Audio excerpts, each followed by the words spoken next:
కెనడాలో traffic signals లేని junctions ఉంటాయి. ఓన్లీ స్టాప్ బోర్డు ఉంటుంది. సిగ్నల్స్ లేకపోయినా ప్రతి ఒక్కరు స్టాప్ బోర్డు కూడా ఆగి వెళ్ళవలసింది.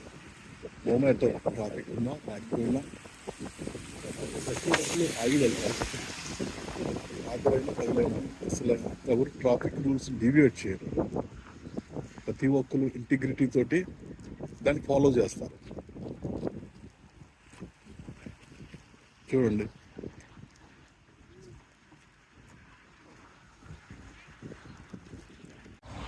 ఇవి ట్రాఫిక్ సిగ్నల్స్ ఉన్న జంక్షన్స్.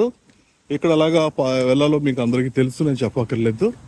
బట్ ఏంటంటే ఓన్లీ ఇక్కడ డిఫరెన్స్ ఏంటంటే ఇక్కడ రోడ్ క్రాస్ చేయడానికి ఇక్కడ బటన్ ప్రెస్ చేయాల్సి ఉంటుంది.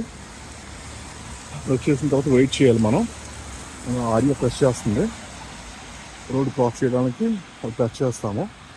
ప్రెస్ చేసిన తర్వాత అక్కడ సిగ్నల్ వచ్చే వరకు వెయిట్ చేయాలి. వెయిట్ చేసిన తర్వాత మనకి క్రాస్ చేయాల్సి ఉంటుంది.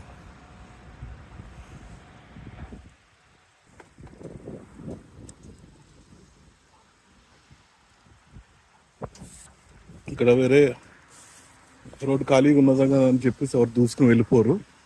ప్రతి ఒక్కరు రూల్స్ పాటిస్తారు. చూడండి, ఇక్కడ సిగ్నల్ క్రాస్ చేయడానికి సిగ్నల్ వచ్చింది. సో మనం క్రాస్ చేసుకోవచ్చు. ఇప్పుడు ఒకవేళ టైం అయిపోయినా సరే మనం క్రాస్ చేసుకోవచ్చు. వెహికల్ వస్తూ అవుతుంది. Thank you.